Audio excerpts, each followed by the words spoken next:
Every time I get an opportunity to highlight a woman holding other women accountable, I'm absolutely going to do it.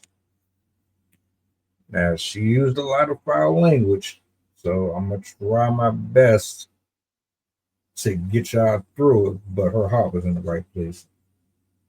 At least I believe her heart was in the right place. Let's talk about it. Push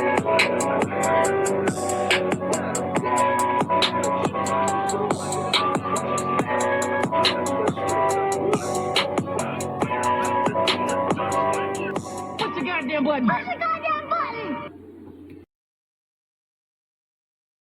Really pisses me off that a lot of Black women don't understand the difference between expectations, preferences, and standards. For instance, you bitches feel that preferences and standards are like, oh, I won't date a man with this amount of money, or I won't date a man who would take me on this type of date, and I require more, and blah, blah, blah, blah, and whoop-de, whoop-de, whoop. Anyway, all of that is bullshit because all of that is unrealistic expectations. For instance, y'all try to say, oh, a man takes you on a date. You have to go on a certain type of date, or if that man doesn't value at this certain caliber or at a certain degree and he don't take you on said type of date, then that goes against your standards or your preferences. And honestly, that just goes against them fucking unrealistic expectations that you have for a man. 95% of you bitches don't even be liking the man that y'all be talking to and expecting this shit from.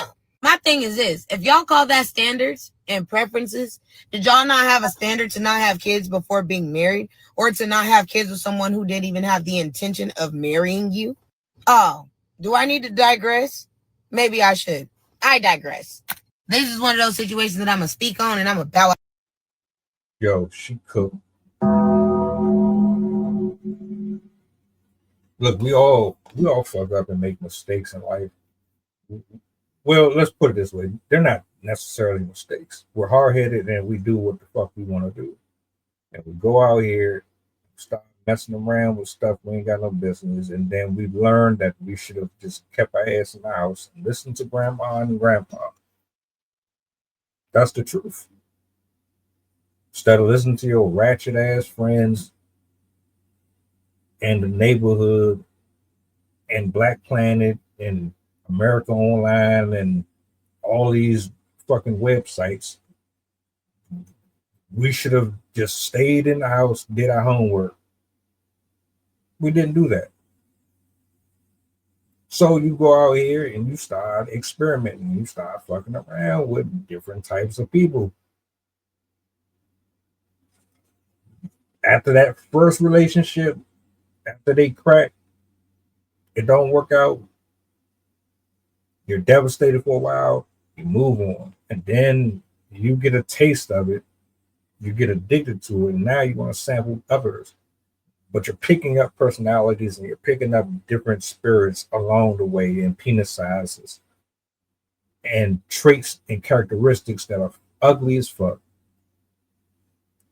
And then once you hit a certain age in life, after you've done decided that you're going to invest a lot of your heart and soul into the world, come back to reality, and then you create a bunch of walls around you that are supposed to shelter you from bullshit, but actually you're doing the complete opposite and you're masking it as one thing when it's really something else.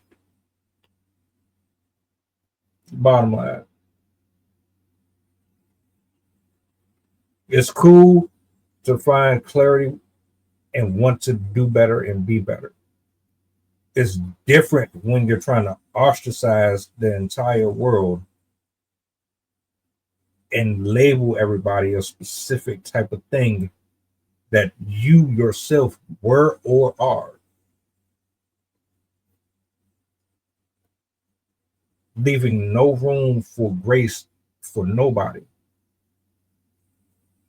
But technically, you created what you are today, and you are where you are today, and you want to blame everybody else for why you are how you are. No, stop pointing the finger at everybody else. Preferences, cool. Standards, cool. But like she said, why weren't you thinking about all this high and mighty shit before. The point is, you can have your standards, boundaries, etc., but don't be trying to look down on people and disqualify people or treat people a certain way. Move with grace. If you're a better person than you was 5, 10, 15 years ago, that's cool. But do it with grace. But the way that y'all be going about this shit is like you're bougie. It's like you've never been touched. You've never had cum just dumped on your face. You've never been ran on. Like, stop it. That's the part that be getting on my nerve. I ain't got nothing against people changing and wanting to be better. I got a problem with you changing, pretending that you're changing, but your movements and your motion doesn't support the change. Because with change, there's a certain level of respect and honor and how you carry yourself out here in the public and in the personal space. Y'all be doing way too much, and that's the problem. So shout out to this sister. I really support what she's talking about here. That's real shit. Get y'all attitude right.